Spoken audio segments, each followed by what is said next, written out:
Good morning. Welcome to the Budget and Taxations Committee Subcommittee meeting this morning for pensions.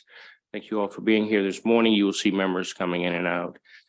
For the record, Senator Michael Jackson representing District 27. With us, we also have Senators Joanne Benson, Senators Jack Bailey, Senators Johnny Ray Salling, and Senator Sarah Elfreth. And again, you'll see others coming in. This morning's order of bills will be Senate Bill 368.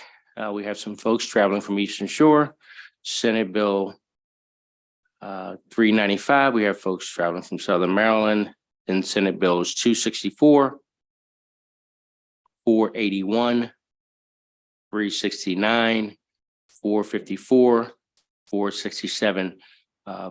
For those testifying, those presenting the bills, you have the time that you need. For those who are witnesses, you have 2 minutes and we will be timing you. So we're going to start out with Senate Bill 368 and the panel can come up. I will present from here.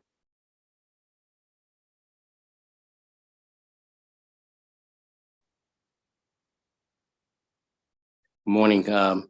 Thank you, fellow committee members. For the record, Senator Michael Jackson representing District 27 on behalf of Senate Bill 368. Senate Bill 368 is a straightforward bill that simply adds paid emergency medical technicians to the LEOPS, the Law Enforcement Officers Pension System. As you all know, currently the Law Enforcement Officers Pension System is limited to participating law enforcement agencies, firefighters, and paramedics. This bill just expands it out a little further to add paid EMTs to the system. The bill makes it possible for related EMT units to join the system through the same process as their law enforcement, fire service, and paramedic counterparts. This committee has discussed this issue at length. The recruitment and retention and quality of experienced public safety and emergency services professionals is paramount here in our state of Maryland, and we believe that we are all committed to that. I have great confidence that this legislation would help to achieve that goal and be a step to improve both recruitment and retention efforts for these emergency medical technician members. With that, I'll ask the committee for a favorable report and we will answer questions after the panelists. Ma'am, you're on. Welcome. Okay. Good morning to the committee. My name is Melissa Bragg. I'm the second vice president of the Professional Firefighters of Maryland, which represents over 10,000 career firefighters, paramedics, and EMTs across our great state. I'm speaking to you today to urge a favorable report for Senator Jackson's bill, Senate Bill 368, which adds EMTs to the language of LEOPS membership. LEOPS, which if you understand is the title of it is Law Enforcement Officers Pension System, was originally meant for law enforcement officers only. Over time, smaller departments across our state have been able to join via legislative efforts. Some of these departments include corrections, deputies, police department, smaller police departments, fire and EMS departments. For small departments, this is exceptionally helpful as it is not feasible for them to have their own pension system with small amounts of employees. Joining LEOPS is a powerful recruitment and retention tool. And as I am sure you are all aware, less and less people are becoming first responders, creating a bidding war to hire and retain the best employees.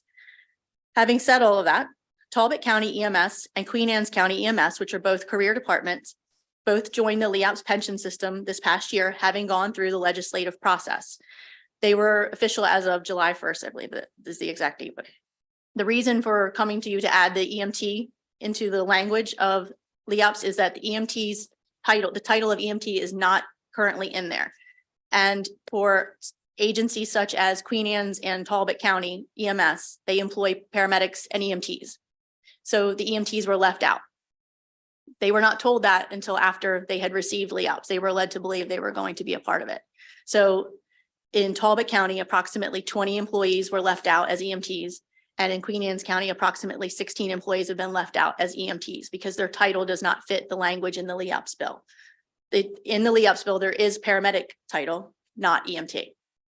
So, and just for clarification, in order to join LEOPS, the individual departments have to go through this legislative process.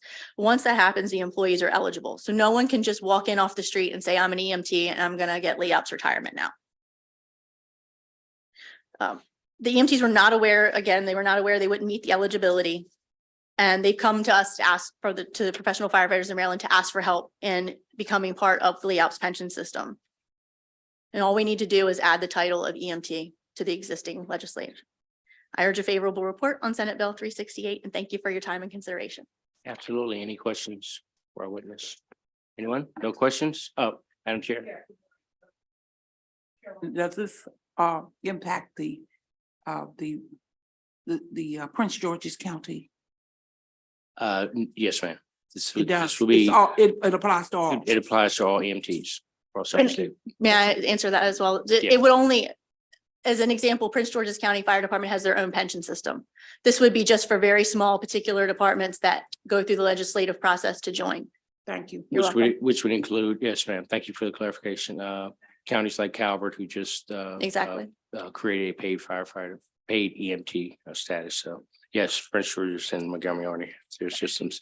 Any further questions? No further questions. Kevin Canali with Mako. Come on up.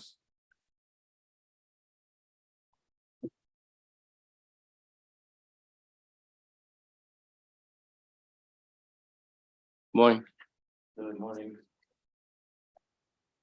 Good morning, Mr. Chairman, members of the committee. Kevin Canali here on behalf of the Maryland Association of Counties in support of Senate Bill 368. I think you heard compelling testimony. This is sort of closing a loophole in our opinion. It does give counties flexibility to provide these benefits to paid EMTs. Recruitment and retention is a big problem, so we'd appreciate this tool in the toolbox and we'd ask for a favorable report. All right, thank you. Any questions for Mako? All right, no questions. This concludes the bill hearing. And we will move to the rest of it. Do we have Senator Lewis Young with us? Not here with us. We will skip. I'm sorry, let's go to Senator Bailey. So folks up from St. Mary's City. Feel free to bring up your panelists.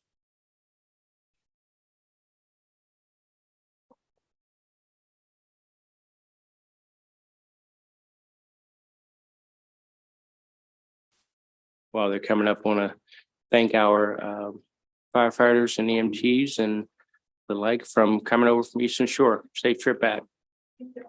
Take care. Morning. See you when you're ready. Morning, Mr. Chairman and distinguished members of the subcommittee. Senate Bill 395 would correct an error in service time calculation for 2 employees of historic St. Mary's City that affect their credible service for retiree health benefits. I'm not going to belabor this. You can see my written testimony. These employees should not lose their benefits that they earned due to advice that was given to them in error.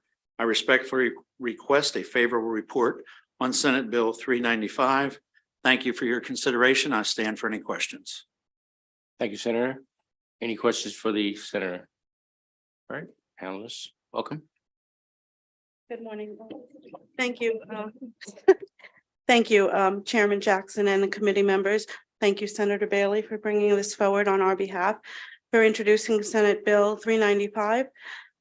As I understand the bill, the purpose of Senate Bill 395 is to determine credible service eligibility for state retiree health and benefits for state employees working for historic St. Mary's City. I'm Portia Purvis. I began working for historic St. Mary's City in 1987 as a member of the state employees pension system. When historic St. Mary's City became affiliated with St. Mary's College in 1995, I came back to historic St. Mary's City. Sorry, I'm a little out of order. I came back to work for historic St. Mary's City in 1995. We affiliated with St. Mary's College of Maryland in 1997. We were given an opportunity to join the optional retirement system, or the TIA-CREF program. Some of us came out of the state pension system and went into the optional retirement system. In 2008, it was discovered that St. Mary's City was not an educational institution, that we are actually a museum. And under the IRS ruling, we had to be removed from the optional retirement plan. Once that happened, we went back and forth with many people in the state, in the pension system, with St. Mary's College, with the IRS, and with, I believe, Congressman Hoyer.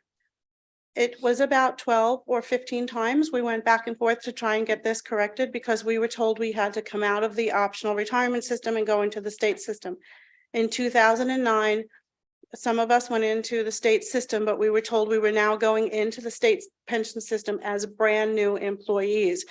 So our time in service with the optional plan was no longer credible in our pension system, is basically what happened to a few of us. The optional funds were not moved over to the Maryland State Retirement System. We were told we were not allowed to touch those optional funds. They just had to sit there. We asked our AG at the time if she would come forward and find a way to fix this so that our 9 years or 10 years or 11 years would be added to our Maryland State pension. Becoming vetted or invested or vested again in the Maryland state system seemed a harsh punishment for something that we had selected based on the information we were given at the time. The important point to address for the current legislation is that the purpose of the retirees' health insurance and state subsidy for such insurance for employees of historic St. Mary's City who were once erroneously enrolled in the optional plan. Okay, all right, I'm done. Thank you. I hope you will support our plan. Thank you, thank you. I'm impressed, Senator Bailey. I'm impressed. Ma'am? Sorry. Good morning. Thank you, committee members, Chairman, Senator Bailey. My name is Ruth Mitchell. I work for Historic St. Mary City Commission. I'm one of the archaeologists down there. Portia Purvis just explained the nuances of what happened. For me, it meant losing 9 years of state service. So as Portia mentioned, starting in 2009, the clock started over. So right now, today, when I look in my retirement portfolio, it says I have 14 years of service, when indeed I have 23 years of service. So simple mathematical formula can demonstrate that there's a problem there. So we kindly ask you to review the bill and look upon it favorably. Thank you. Absolutely. Thank you. Any questions for our panel? Senator Alford. Thank you, Mr. Chair. Not so much for the panel. Is it appropriate to ask Ms. Gothrop a question of the system? Absolutely. Ms. Gothrop, welcome. You may want to get comfortable up here. You're going to be on for the next 4 or 5 bills. Thank you, Mr. Chair. And in my 5 years on this subcommittee, it seems like every year we have 1 or 2 of these bills where it seems like maybe right hand didn't speak to left hand or some type of confusion or not great advice was given to a state employee. Is there any way the system can work on this internally instead of having these one-off bills? So this is not a state retirement issue, unfortunately, but what's happening to these people, what happens to other people is DBM is not looking at the employment as years of employment as a state employee. It's just looking at pockets of retirement time. And so you could look at this holistically and say, well, why are we looking at just the employee's time? Why are we looking at just the ORP time? If you are an employee for 15 years, it doesn't matter which plan you're in, if you're a state employee, 16 years, you should vest. If you're a state employee for 25 years, we don't care what systems you're in, you should vest. So that's one thing. We're not advocating for this, but this is just another way you could look at this if you wanted to address everyone. Okay. I don't know if that answered your question. Sounds like it might be future legislation or something we could do in this bill. That would be up to the committee and your council. You could do this in this bill. You could do it in another bill. If you wanted to. Okay. Thank you very much. Thank you, Mr. Chair. Thank you. Duly noted. Senator Salen. Chair, we've had problems with maybe even just going to refer a business being a part of a new business. And so what we've done is, since we've benefited a new business and they were maybe partner to them, we grandfather them in and we help them out because we didn't want them to be left out. Maybe there's some way that we can help this out by grandfather them in. So because they've worked all this time, if there's a way we can do that with an amendment, it'd be a simple fix. Is that something that we could possibly do? Thank you. Thank you. Thank you all. Thank you. Thanks. Safe travels back, ladies. Thank you. Thank you for coming up. Thank you, Senator Bailey. Next up, we're going to go to Senate Bill 264. And if we could have the witnesses come up to the table.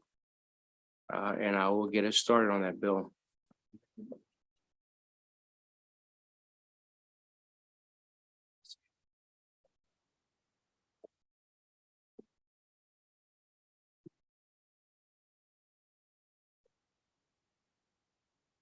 Thank you, fellow committee members. For the record, Senator Michael Jackson, representing District 27 on behalf of Senate Bill 264.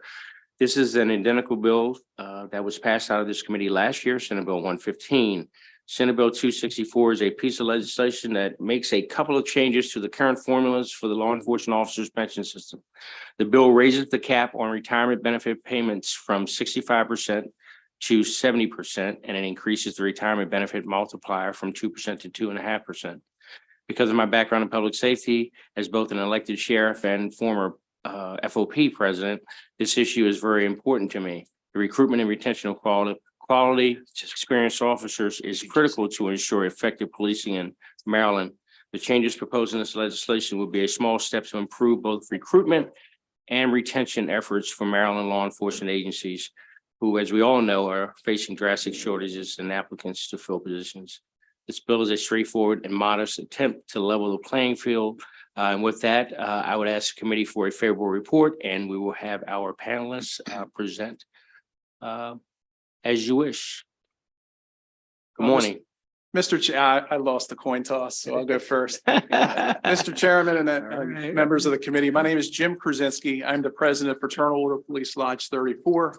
We do represent the men and women of the Maryland Transportation Authority Police, and we are the largest agency that is in LEOPS. If you're familiar with LEOPS, there's over 20 different agencies in LEOPS. This bill will, internally, we refer to this as the parity bill, because currently there is definitely not parity amongst LEOPS members' retirement pension and the state police retirement pension. Members of LEOPS, when they reach 25 years, are eligible for a 50% retirement. However, members of the state police retirement system at the same amount of time of 25 years are getting over 63% pensions. So this bill would level the playing field, because we all know currently recruitment is dismal.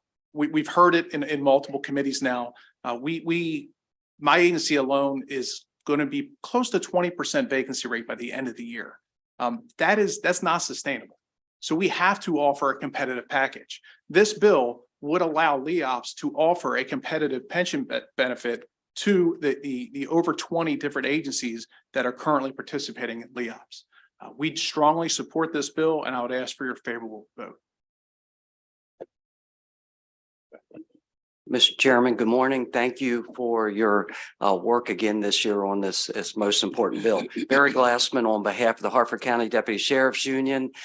This morning we have the President Sergeant Jerry Eaton and Deputy Kristen Novak to testify in support of the bill, Mr. Chairman. All right, thank you, sir. Mr. Chairman and committee members, thank you for the opportunity to echo everyone else's sentiments. I'm not going to say anything much differently than what Jim said, but I agree 100%. As the president of the Deputy Sheriff's Union, we strongly support Senate Bill 264. I represent over 300 sworn members of the Harford County Deputy Sheriff's Union, and you all know we serve every day to keep our citizens safe in Harford County. Recruitment and retention are both huge challenges for law enforcement. And with Harford County, retention is turning into a big problem. We have people leaving almost daily for other agencies who are offering a better pension system or better benefits or whatever the case may be. So this is very, very important to us. Like Jim said, it's going to change the multiplier for credible years of service from 2% to 2.5% per year. So again, it's a parity bill with state police is exactly what it is. So with 25 years of service now, we can get 50% pension. This would increase that. So you could max out your pension benefit at 70% if you stayed a full 32.5 years in the law enforcement profession, which is getting less and less heard of this day and age. People are just leaving for multiple reasons. So again, I personally and my union are grateful for these efforts that you all continue to exercise every day. I thank you for examining these pension benefits and attempting to improve them for us. And we strongly support Senate Bill 264 and ask for your favorable report. Thank you, sir. Thank you. Next. Hi, Good morning, Chairman and members of the committee. I am Veronica Bruns. I am the treasurer for the State Law Enforcement Officers Labor Alliance, which represents 8 agencies under LEOPS, which totals, and SLEO itself has approximately 1,800 active state law enforcement officers in the state of Maryland that would be affected by this bill. The agencies that I represent are the Maryland Natural Resources Police, Field Enforcement Bureau, Maryland State Fire Marshal, Maryland Capitol Police, Department of Health Police, Maryland Vehicle Administration Police, Department of Public Safety and Correctional Services, Intelligence and Investigative Division, the Warrant Apprehension Unit of Division of Parole and Probation, and the Department of Public Safety and Correctional Services. It's a very long name for them. I'm not going to repeat what everybody says. Again, it's the recruitment and retention. I know with my agency alone, in the past 5 years, we have dropped from approximately 1,800 applicants within our agency to this year, barely over 500. Those numbers speak volumes to where we have come. And a lot of that does deal with the pension system and the benefits opportunities that are available. By increasing this multiplier under the Senate Bill 264, it would allow for the 8 agencies underneath of SLEOLA to reach parity with the Maryland State Police, who is also underneath of SLEOLA. Currently, the Maryland State Police receives 2.55% for every year of service to achieve the maximum benefit of 71.4% at 28 years of service. And we're just asking for the other agencies within SLEOLA to also have that opportunity. Therefore, on behalf of the State Law Enforcement Officers Labor Alliance, I would like to thank the sponsor of this bill and would like to ask for a favorable report. Absolutely. Next. I think that's it, sir. That's it. All right, thank you all. Any questions for this panel? No questions for this panel. Thank you all very much. Appreciate your service. I think up next is Mako. Kevin Canal, come on up.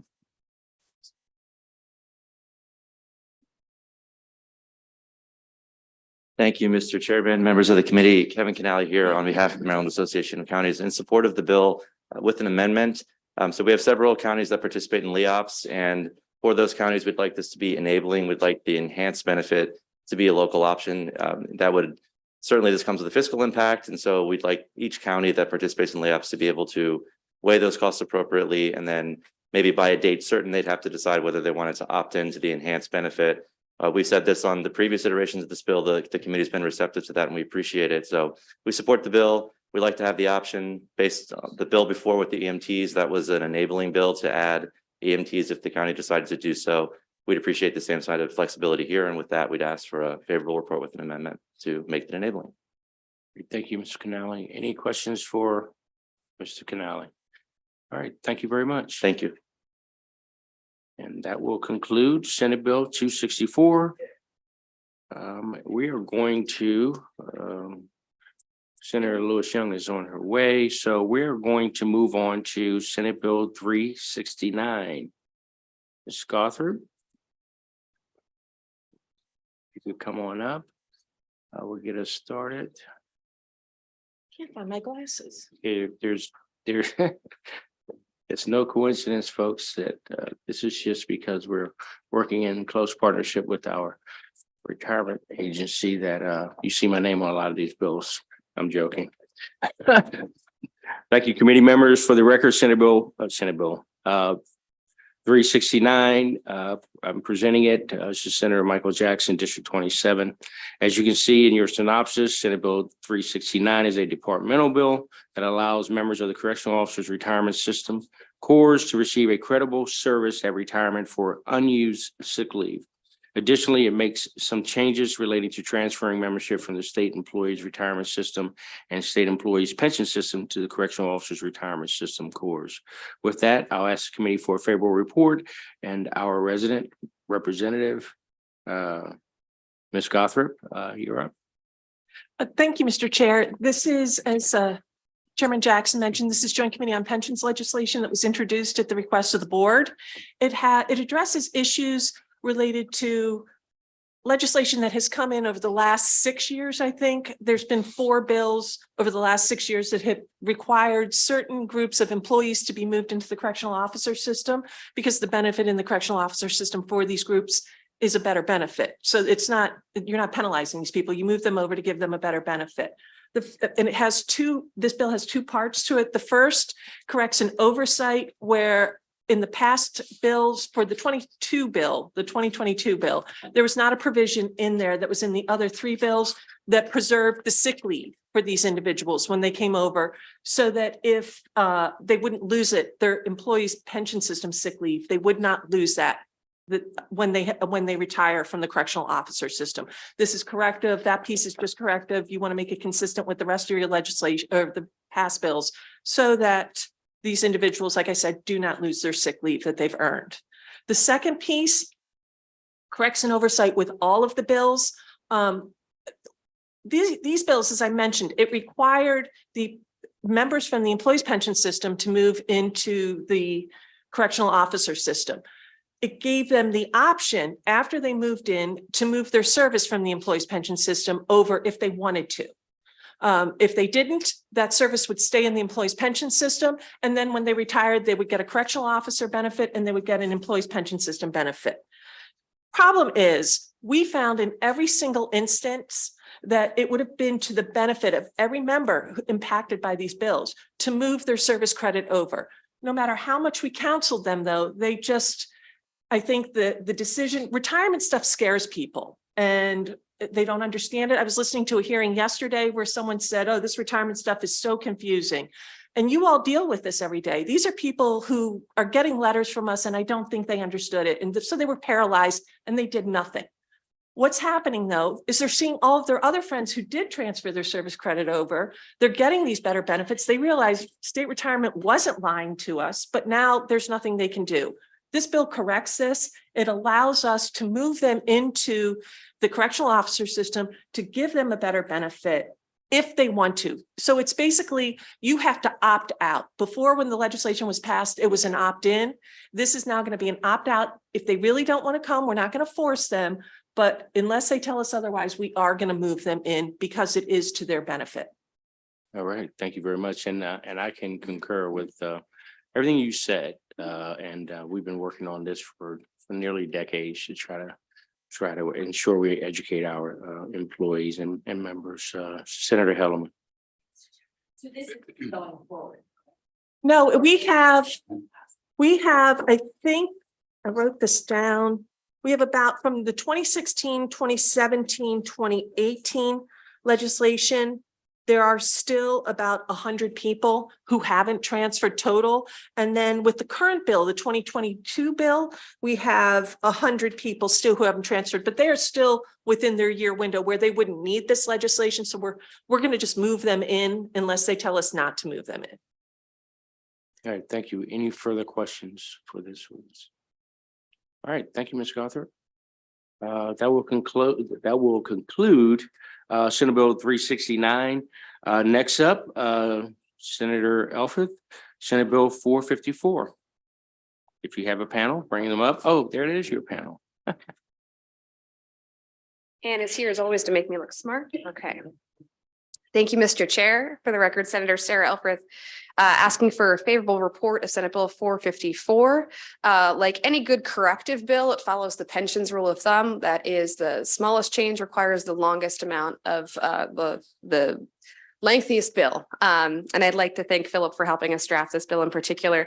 It was inspired by work from Anne Arundel County to correct issues pre-same-sex marriage here in Maryland. So, Mr. Chair, the committee is aware that the state police and retirement system, law enforcement officers pension system, and judges retirement pension system are the only 3 pension systems in which a member can receive the full basic allowance, and it automatically will provide a surviving spouse benefit of a certain percentage of the full basic allowance upon the member's death, without the need to choose to take a lower basic allowance to do so. The problem arises, though, for same-sex couples who retired on or before December 31st, 2012, when same-sex marriage became legal here in Maryland. So prior to 2013, members of SRPS, LEOPS, and JRS who wish to provide a surviving spouse benefit to their partner had to choose an option for their retirement that provided a lower basic allowance and a lower survivor benefit because the state did not recognize that marriage. Yet same-sex couples who married after legalization automatically receive that percentage of a surviving spouse benefit, thus creating an unfair and inequitable system for those that were unable to marry before our law changed and recognized their marriage. So this legislation is going to correct that wrong by creating a process in which eligible retirees and surviving spouses and the aforementioned systems can request their benefits be recalculated to allow the full monthly allowance and the correct percentage of a surviving spouse benefit. And 2, authorizing a lump sum payment to the retiree or the surviving spouse of the benefit amount they should have received at the original basic allowance rate. Again, it's mirrored off of successful legislation in Anne Arundel County, and I believe truly this is a corrective bill, recognizing both the value of our system and the fact that love is love, and we should be recognizing that folks who retired prior to our change in that recognition deserve the same benefits as folks who retired after. Thank you, Mr. Chair. Absolutely. Ms. Gothrop, would you like to add to that? Just that we worked very closely with the staff on the drafting of the bill, and state retirement has no issues with it at all. All right, any questions for the senator or Ms. Gothrop? All right, seeing none, thank you very much. That closes the hearing for Senate Bill 454. I see that we have Senator Lewis Young here. Are you prepared to come up? All right, come on up. So we're going to Senate Bill 481, State Retirement and Pension System, non-vested accounts, regular interest. Proceed when you're ready, Senator. Thank you very much. This bill provides a simple fix that I believe may have been an oversight, and it was brought to me by the attention of an employee from the state retirement and pension system. So right now, if you leave one position within the system and you go to another position, you can't withdraw your retirement funds, but they stop earning interest after a certain point in time if you're not vested. So for example, if you're a teacher and you become elected to the General Assembly, your account would lie dormant because you're in a different system and it doesn't collect interest. So there's been a lot of frustration by individuals that have been put in that position because they can't withdraw, but it doesn't earn interest. A parallel example I could make as a former banker is if you have a savings account and there's no activity, at a certain point in time, it's labeled a dormant account, but it continues to earn interest because interest isn't considered an activity. Interest happens automatically. So what this bill does is it recommends that that account continues to collect interest. There's essentially no fiscal note on it because it doesn't affect a whole lot of people. And the reality is those the funds are still investable from the state's retirement perspective. And presumably, at least in a good economy, they are earning. So what this does is correct that oversight, and it had been corrected for many other employees in different systems years ago, and this finishes the correction. Thank you. Let me ask you a question. So are we talking prospective or are we talking retroactive as well? I believe it would be retroactive. Is that correct? So the bill that the senator is referencing that was passed in 2018, I think that was retroactive. It had a retroactive provision. This bill, as it's drafted, is only prospective, but it could easily be amended to be retroactive. Well, and the committee will work with the senator on what your intent is here. So any questions from members of the committee?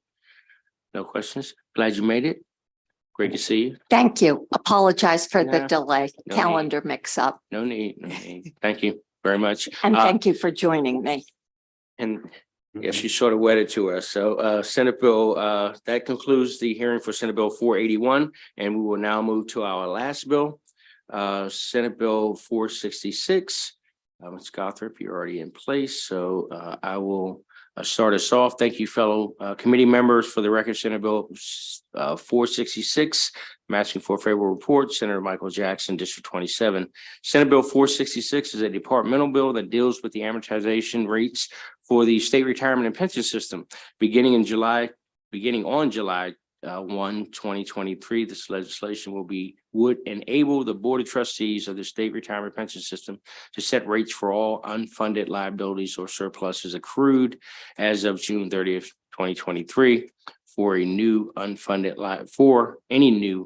liabilities or surpluses that have accrued from July 1 of the preceding fiscal year, over 15 years for experience gains and losses, 25 years for the effect of changes in actuarial assumptions and methods, at least 10 years, but not exceeding 15 years for the effect of any new legislation, and 5 years for accrued liability resulting for legislation providing for early retirement. And I guess we can all see why we have these fine folks sitting in front of us to further explain this. And look, I think mitigating volatility in the annual contribution rate this bill allows the Board of Trustees to adjust the period of amortization for liabilities and surpluses accrued in any fiscal year.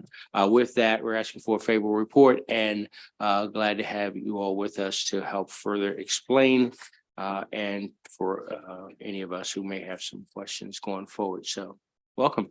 Thank you, Mr. Chairman. I'm Yeah, Mark absolutely. Miller, the Executive Director of the system, and we do strongly support this this bill. The policy is important. And the reason why it's important is because for our system to remain strong and solvent, we need to make sure that we do control employer contributions and address the employer contribution volatility. Our normal system does a pretty good job at that, the way we're currently doing it. The problem is, as we're getting close to the end of our amortization period, where we have fewer years left to smooth out any shocks to the system, any below market returns that may occur, for example, we need to have some sort of safety valve, right? Some sort of way to make sure that we can ensure that we're going to reach our goal of paying the current unfunded liability by 2039 and address any unforeseen new unfunded liabilities or shocks to the systems over a period that makes sense, that is reasonably amortized and smoothed over a reasonable period of time, to make sure that employer contributions don't spike up and down. Because as we get, for example, if something happened right now, we still have 15 years in our amortization period to smooth out any new unfunded liabilities. But if something major happened to us a year or two before 2039, let's say we had a market downturn, there'd be no way for us to make sure that we're meeting our full fund, our actual time period, right? With by 2039 without having an incredible spike in employer contributions. Right. And we're not going to expect the state to pay billions of extra dollars because of something that was unforeseen that came up. So we need to have a way to make sure that we don't abandon our funding plan. We don't abandon the pension system. We don't fail to make our payments. We just need to have a system in place that's actually attainable and sustainable. And that's what this bill would do. Thank you very much. Ms. Gothrop, do you have anything to add? I appreciate that. Any comments or questions from the members? Seeing none, thank you all very much. We look forward to working with you on this piece of legislation going forward. Thank you very much. This concludes our bill hearing portion of this morning's subcommittee meeting. We will now move into, you have 5 bills before you for discussion this morning, and I'm going to turn it over to Philip Anthony. The numbers in front of you should be Senate Bill 139, Senate Bill 204, Senate Bill 274, 276, and I missed one. 244. So, Philip.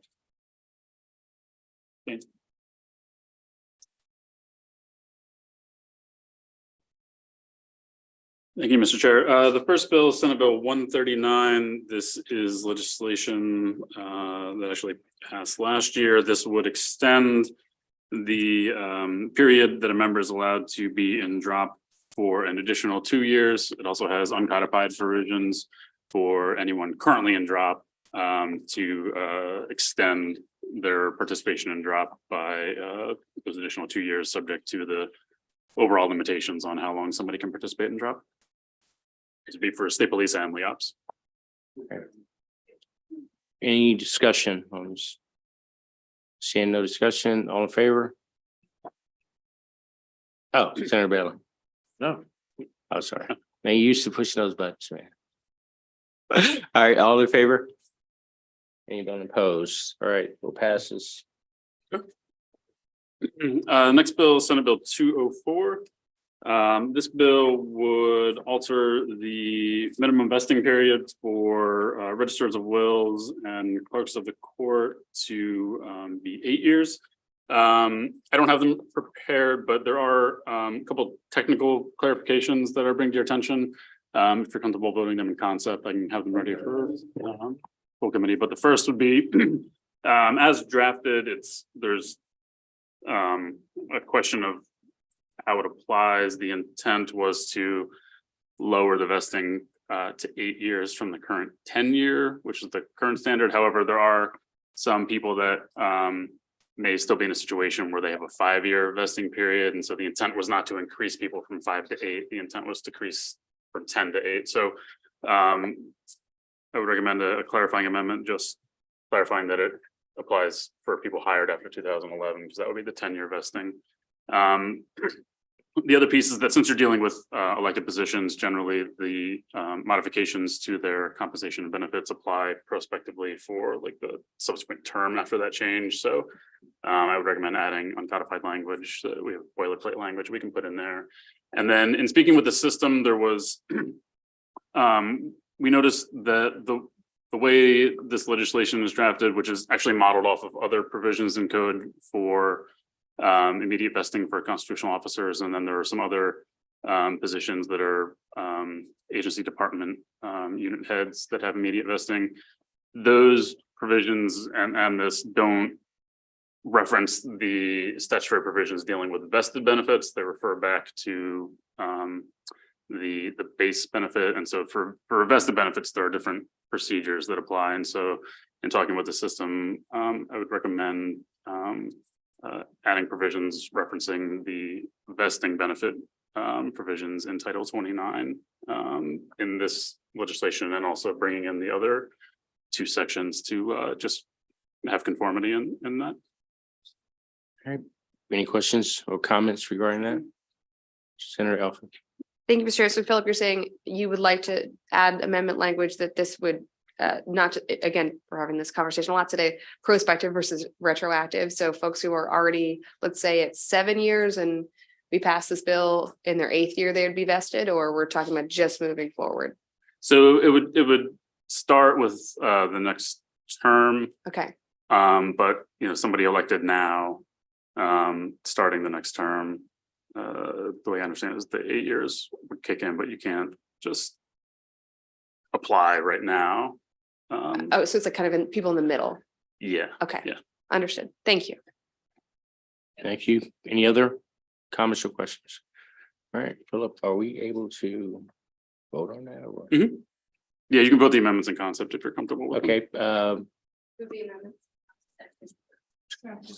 right, any other discussion? All in favor? All opposed? As amended. Thank you. Any discussion? No discussion. Favorable? All in favor? Any opposed? All right, bill passes. Philip. Okay.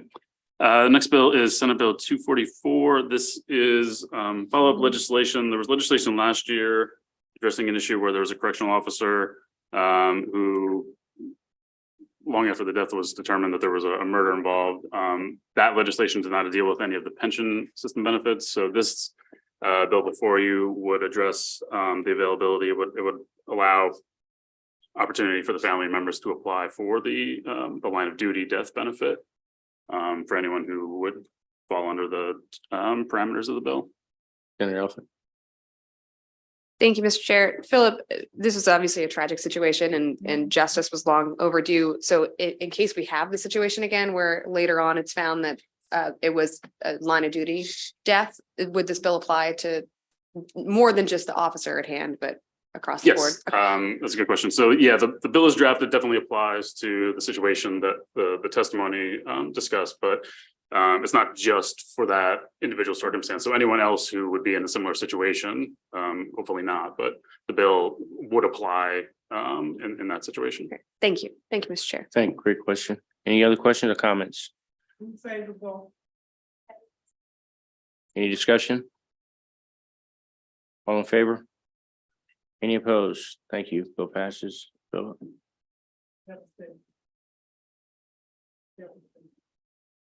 All right, next bill is Senate Bill 274. This was Joint Committee on Pensions legislation. Correcting, or I guess clarifying current law regarding the current practice for payment of non-vested former member contributions when that former member dies. If it's okay, there was some reference that this bill may be a vehicle for some other clarifying and technical amendments that the system is looking at. So if you're okay holding that, I can work with the system and see what else we may need to add, use this bill as a vehicle. I'm in agreement. Anyone have any comments or questions regarding that? All right, that bill is being held. All right, last bill is Senate Bill 276. This is similar to other bills you've seen and already voted out. This would be the enabling legislation to allow the Frostburg Police Department to join LEOPS. Any discussion? Seeing none, all in favor? Any opposed? Thank you. Bill passes, and that concludes our hearing today. Anything for good of the order? Senator Bailey. So one question. Fortunately, I'm not going to be able to be here tomorrow, and I know we have a voting session. My question was, are these bills that we just voted out of subcommittee, are they going to be on the voting list for tomorrow? Because for purposes of amendment to add sponsors on two of these bills, I'd be interested. I just didn't know if that was out of order in the subcommittee. If you, we can talk after a committee, but if there's bills you want to do a sponsor amendment on, we can take care of that. If they're voted tomorrow, if we can also talk about the, other things. Thank you. Good point. Anyone else? Anything else? Thank you all very much. The hearing is moved for an adjournment. Anybody? Thank you. Have a great day. Thank you all very much.